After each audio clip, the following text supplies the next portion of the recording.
আজ সকালের ব্রেকফাস্টটা ছিল একদম আমার মনের মতো। বানিয়েছিলাম বেশ ঝাল ঝাল করে ঘুগনি। এর জন্য আমি ঘুগনির মটরটাকে আগের দিনই রাত্রেবেলা ভিজিয়ে রেখে দিয়েছিলাম।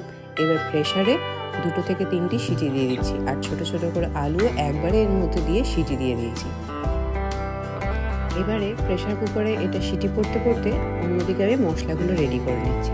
দিয়ে দিচ্ছি একটা পেঁয়াজ, 1 ইঞ্চি মতো আদা, বেশ কয়েকটা রসুন, আর বেশ নাদুস নুদুস কয়েকটা কাঁচা লঙ্কা পেস্ট করে নিলাম। এবার কড়াতে তেল দিয়ে তেজপাতা আর ফোড়নে দিয়ে দিচ্ছি গোটা জিরে, পেঁয়াজ কুচি দিচ্ছি, দিয়ে দিচ্ছি কোচানো টমেটো। এবারে দিয়ে দেবো পেস্ট করে রাখা মশলাটা দিয়ে একটু নেড়ে চেড়ে দিয়ে দিচ্ছি হলুদ, জিরে গুঁড়ো আর লাল লঙ্কার গুঁড়ো। তেলটা যেহেতু আমরা একটু কম খাই, তাই তেলের পরিমাণটা খুব অল্পই রেখেছি।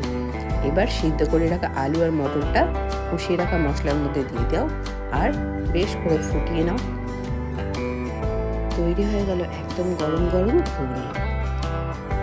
আর চাইলে এর উপর থেকে তোমরা গরম মশলাও দিতে পারো। আর এর সাথে আমি 2 স্লাইস ব্রেড নিয়ে নিয়েছি, যেটা একটু কড়া করে সেঁকে নিয়েছি, আর তার সাথে ডিম সিদ্ধ। ওহ, পুরো জমে যাবে। তোমাদের কার কার পছন্দ এরকম ব্রেকফাস্ট বা বিকেলের টিফিন? অবশ্যই কমেন্ট বক্সে আমাকে জানিও। আর ঘুগনিটা শুধু এমনি সার্ভ করলে হবে না, এর উপরে টপিং হিসেবে বা এক্সট্রা ক্রাঞ্চের জন্য দিয়ে দাও কুচিয়ে রাখা পেঁয়াজ, আর তার সাথে সাথে কোচানো ধনেপাতা।